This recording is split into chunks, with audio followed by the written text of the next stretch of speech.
Bonjour mes stagiaires, bonjour mes étudiants. On va voir avec vous un exercice concernant la législation du travail. L'objet de ce module, l'objet partant de ce TP est de distinguer un jour férié et un jour de fête et calculer la durée légale du congé. La société Alphatex opère dans le secteur textile.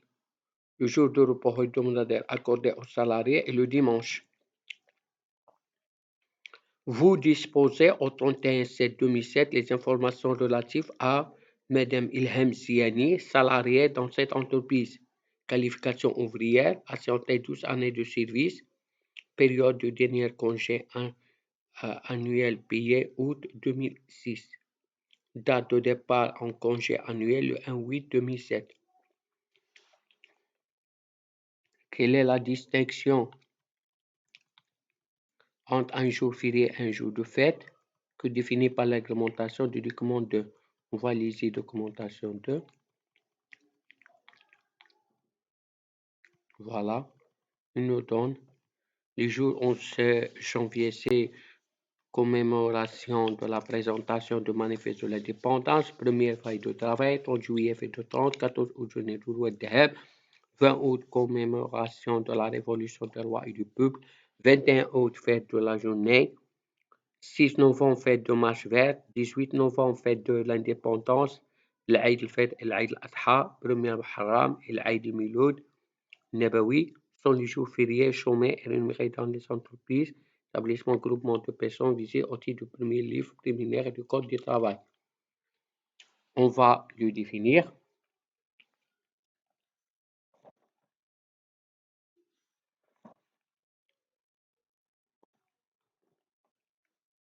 Un jour férié est un jour chômé qui peut être payé ou non payé, contrairement aux jours fériés de fête qui sont normalement chômés et payés. Ce sont la définition. On va lire la réponse de cette.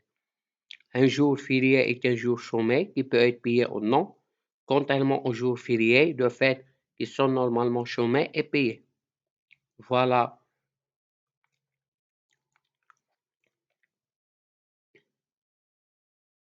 On va lire les questions suivantes. Compte tenu des dispositions légales et réglementaires indiquées dans le document 1 et 2, ainsi que le document déterminé à compter de 1/8/2007 la durée légale du congé annuel de Madame Ilham exprimée en jours de travail effectif. D'après l'article 231, tout salarié après 6 mois de service continu dans la même entreprise chez le même employeur a un congé annuel payé dont la durée est fixée. Un jour et demi par mois de service, 12 jours de travail effectif par mois de service pour la salariée âgée au moins égale âgée de moins de 18 ans. La durée de congé en raison d'un jour et demi de travail à période continue en est de 5 années de service, sans toutefois que cette augmentation puisse porter la durée totale du congé de plus de 30 jours effectifs. Et d'après cet article, on a 12 mois de service continu. Et multiplié par 1,5, d'après l'article 233, nous donne 18 jours. Et la santé,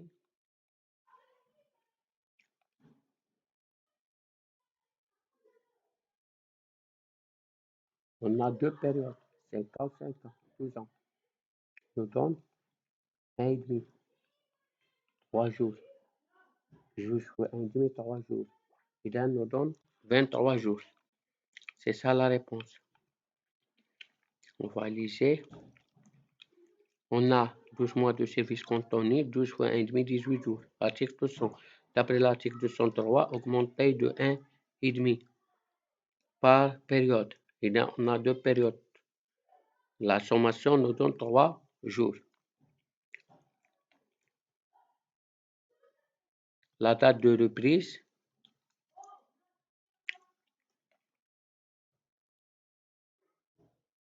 la durée légale annuelle est augmentée alors du jour qu'il y a 2 jours de fête payés et jours fériés pendant la période de congé annuel. Les interruptions de travail de maladie ne sont pas comptées. Congé annuel.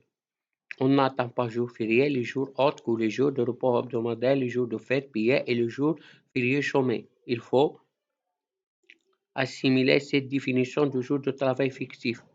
On a, d'après les jours, on a 1 2 3 4 4 10 jours. On a 4 jours. Repos hebdomadaire.